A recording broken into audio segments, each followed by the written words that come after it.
नमस्कार। आज की वीडियो में आपका स्वागत है। आज हम करेंगे कक्षा 9वीं का चैप्टर नंबर 3 निर्देशांक ज्यामिति की प्रश्नावली 3.2 जो कि आधारित है निर्देशांकों के ऊपर। चलिए करते हैं। इसे करने से पहले मैं आपको एक चीज़ बता दूं कि ये उस पर ही आधारित है जो हमने कल प्रश्नावली 3.1 से पहले कुछ कार्तीय तल पर बिंदु देखे थे, उन्हीं पर। तो चलिए, क्वेश्चन नंबर 1 है इसका कि निम्नलिखित प्रश्नों में से प्रत्येक प्रश्न का उत्तर दीजिए। देखिए, पहला क्वेश्चन है कार्तीय तल में किसी बिंदु की स्थिति निर्धारित करने वाली क्षैतिज व ऊर्ध्वाधर रेखाओं के क्या नाम हैं। तो देखिए, यहाँ पर उत्तर में मैंने लिखा हुआ है क्षैतिज रेखा तो को बोलते हैं एक्स अक्ष और ऊर्ध्वाधर रेखा को बोलते हैं वाई अक्ष। तो चलिए देखते हैं, मैं आपको एक बार बता देता हूँ। ये हमने कल आपके सामने किया था कि ये एक कार्तीय तल था।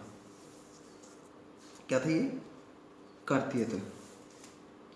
तो कार्तीय तल पर देखिए, ये जो है ये एक्स अक्ष यानी कि क्षैतिज रेखा, ऊर्ध्वाधर यानी वाई अक्ष जो इसको हम बोलते हैं, ये 4 भागों में विभाजित है जिसका नाम है चतुर्थांश, पहला चतुर्थांश, दूसरा चतुर्थांश, तीसरा चतुर्थांश और चौथा चतुर्थांश।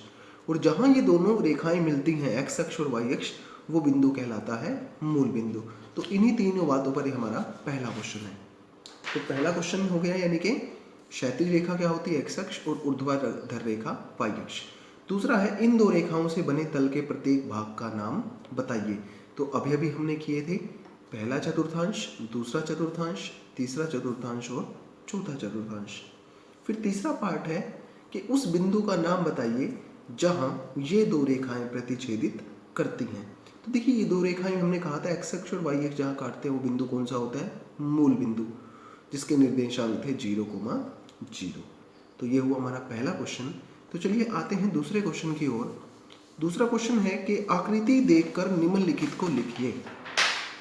देखिए, ये आकृति हमारे सामने दी हुई है, हमें इनके आंसर लिखने हैं जो जो क्वेश्चन इन्होंने हमें पूछे हैं।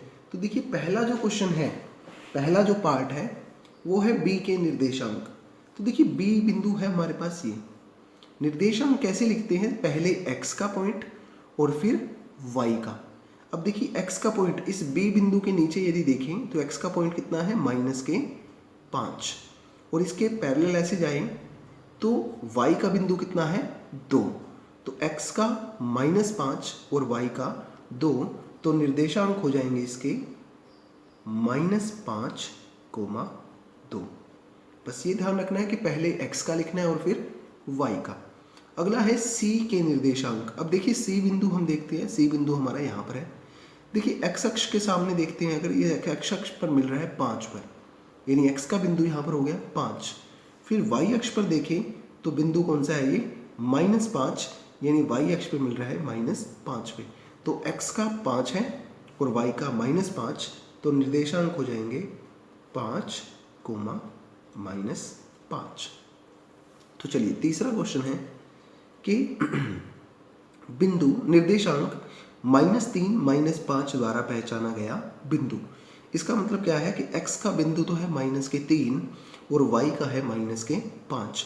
तो देखिए, x का -3, इसकी सीध में y का 5 देखें तो ये है, यानी इस तरह से ये बिंदु आ गया हमारे पास E। x का -3 और y का -5, तो ये हमारा बिंदु कौन सा आ गया? E।